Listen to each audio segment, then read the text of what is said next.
Tiffin কি বানাচ্ছি দেখো। আর এটা হচ্ছে কি একদম আমার কাছে মানে একান্তই আমার কাছে একটা ইউনিক জিনিস। তো সেটা কি বলছি তোমাদেরকে, তার আগে দেখো একবার দিয়েছি তো একবার আমার হয়ে গেছে এগুলো।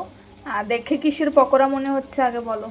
তোমরা কি গেস করতে পারছো যে এটা কিসের পকোড়া হতে পারে? আর এখানে অল্প একটু বাকি আছে, এগুলো করে নেব। আর এখানে আমার হচ্ছে আস্তে আস্তে। তো এটা হচ্ছে গিয়ে পেঁপের পকোড়া। এটা আমার কাছে একান্তই কিন্তু ইউনিক একটা ব্যাপার, কারণ আমরা বাঁধাকপি দিয়ে খাই, অনেক কিছু দিয়েই খাই, কিন্তু হচ্ছে গিয়ে পেঁপে দিয়ে কিন্তু সেরকম খাওয়া হয় না পকোড়া। আর এটা যদি তোমরা কাউকে খাওয়াও বা নিজেও খাও আর কি, আর কেউ কিন্তু হুট করে আবার বুঝতে পারবে না যে এটা মানে পেঁপে দিয়ে বানানো না কি দিয়ে, কেউ কিন্তু বুঝতে পারবে না। খুব ভালো লাগে কিন্তু খেতে। আর তোমরাও কিন্তু আমার মতো ট্রাই করতে পারো এরকম পেঁপে দিয়ে পকোড়া। আশা করি খেতে ভালোই লাগবে, কারণ সবকিছুতে যদি সবকিছু পরিমাণভাবে দেওয়া যায় আর কি, সবকিছু খেতে কিন্তু ভালোই লাগে।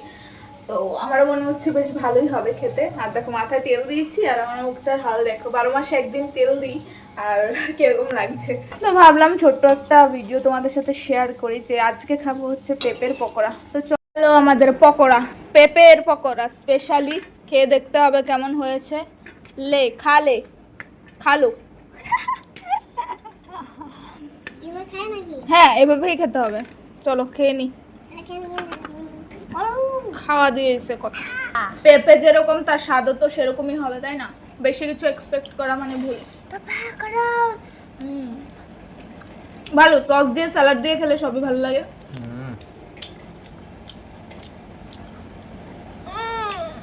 টিফিন হিসাবে খাওয়াই যায়, কোনো ব্যাপার না। ভালো। ওটার আর কি রিভিউ দেবো, তোমরা একদিন ঘরে ট্রাই করে দেখতে পারো, তাহলে বুঝবে। না হলে টেস্টটা তো আর আমি তোমাদের সাথে শেয়ার করতে পারছি না। না খেলে একমাত্র বোঝা যাবে, না খেলে তার স্বাদ বোঝা যাবে না। কিন্তু শুনতে পাচ্ছ কিনা জানি না, একদম মুচমুচে হয়েছে এটা, মুচমুচে, যথেষ্ট মুচমুচে হয়েছে, তার থেকে বেশি হবে না।